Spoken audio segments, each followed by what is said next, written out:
like take a lot of tries. Ready? Okay. We grew up singing together since we were little kids.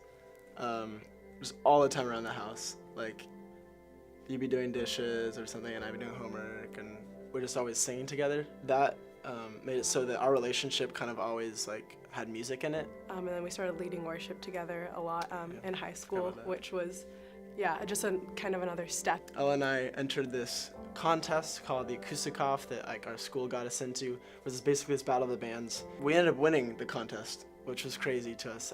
And the prize was a $1,000 recording studio.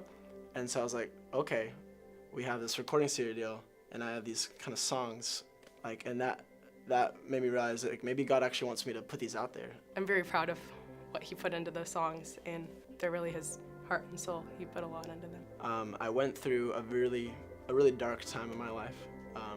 Felt very distant from God. Coming out of that, I had these song ideas that I wanted to write to just pour out my experience through that. Came into the writing process with this preconceived idea of writing an EP that covered the story arc of that dark time. So the idea was already in my mind to kind of have like it start sort of like upbeat and like I know my way, and then kind of fall down, and then to show how God pulled me out of that.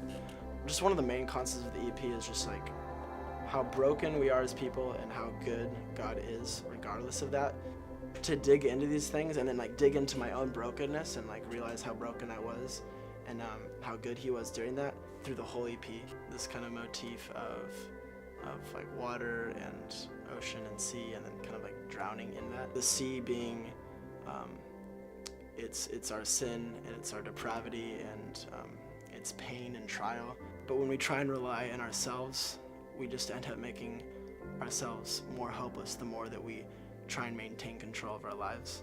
So to me, that was that feeling of drowning, of just trying to reach out and grab on to like a rock or something that we can like use to float, but just sinking further and further down because we're not relying on him, we're trying to rely on ourselves. I feel like when we go through hard times and then we rely on God, we don't drown, we are carried. You and I is just a love song to Jesus. That's kind of what I envision it as. And because that was just sort of my response during, like, after the darkness, and then, him yanking me out of that, just praising him for his goodness amidst my brokenness. And the chorus kind of captures this idea of how me and him will always be together. Like, nothing can take me from his hand. No powers, not even my own sin, not even my own brokenness. And just resting in that peace that even though, like, there will be harder times ahead. I know that, like, okay, like, I faced my trial, like, life's gonna be great now. I wanted to, like, remind myself that there will be more trials, but no matter what I go through from now on, I know that God will always hold me in his hand, and I'll always be his child.